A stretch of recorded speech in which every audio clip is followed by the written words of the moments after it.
Hey, how's it going, guys? Welcome back to Mindful Combat. So firstly, to all my subscribers, I just want to say a big thank you for sticking around.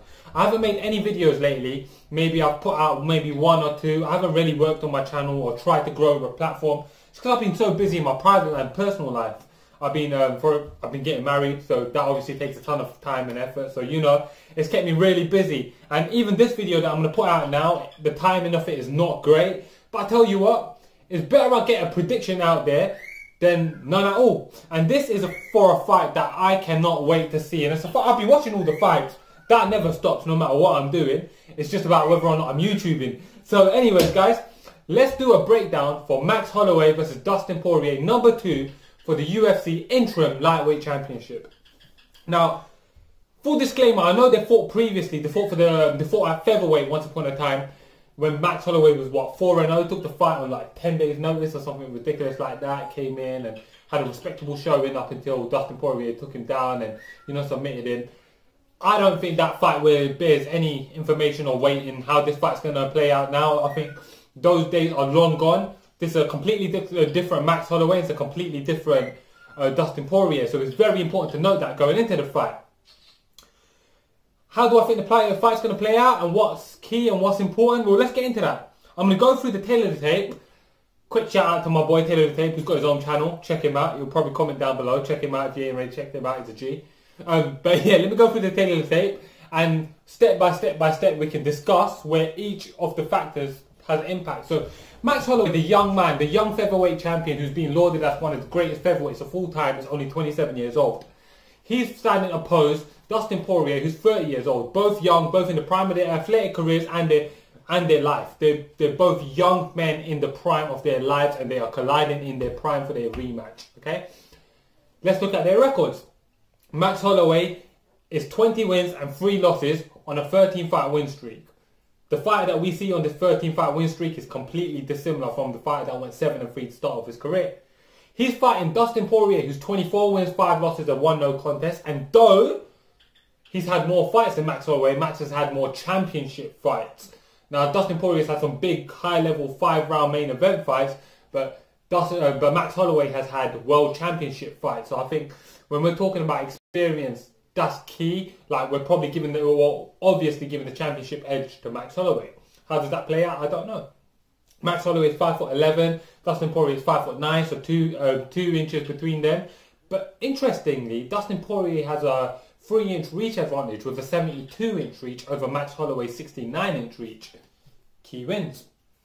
Now, for Max Holloway, if we're going to go through his key wins, honestly, is absolutely outstanding. We're talking, let's go through it backwards. So he's just beaten Brian Ortega, who was 14-0. Everyone was thinking he's going to win that fight. I actually thought Max would win. I predicted the round, the method through which he would win. So yeah, that happened.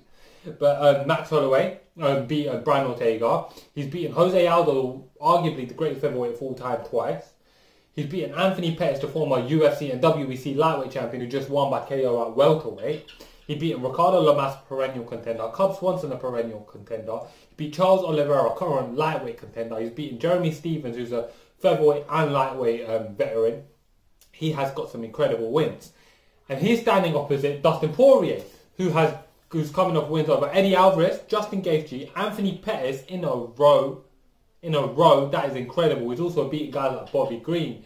You know what I mean? So he's been around. He's fought some great guys. Oh, he's obviously beaten Max Holloway as well. That's worth noting, obviously. Yeah. So that's great. Issues. Now, I don't know if I'm giving Max or being too high on Max here, but in terms of issues for Max, nilch. Nothing. He's got no issues. He's a perfect all-round complete fighter. Coming into the last fight, you could have said there's some questions surrounding his health. There's none of that here.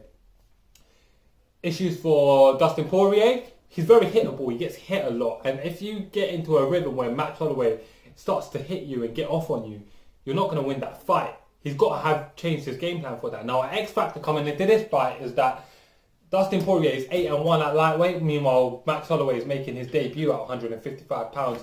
How is that weight difference going to impact him? Also, maybe that psychological impact of having lost to Dustin Poirier, is that going to impact Max? Now, Max doesn't seem like the kind of guy that a loss will impact psychologically, but you never know until the guy's there. So let's see how that plays out. My prediction. My prediction is that the fight's going to play out on their feet. I think Dustin Poirier is not really going to go for a takedown up until he needs to go for a takedown, and in that is the essence of the fight. I think as the fight's going to play out, they're going to come out, they're going to be on the feet, and Max Holloway's going to be outboxing him on the feet and getting in his shots, getting in the 1-2s, clean boxing, you know, the jab, the connection, the combinations, and I think Dustin Poirier will have some success. I also think Max is going to be throwing a lot of kicks in this fight. I think he throws great kicks, and I definitely think he's going to be targeting Dustin Poirier with some leg kicks. I think that's going to be happening in this fight, and it's very key or important to know that that is going to have an impact in this fight. I think what we're going to see is a Max Holloway getting a huge advantage in the opening rounds, boxing him up, lighting him up, and probably getting the finish. I'm predicting a 3rd to 4th round finish for Max Holloway to get the interim lightweight championship, to set up a huge lightweight fight. So guys, let me know what you guys think in the comment section below. Thank you for sticking around and not unsubscribing.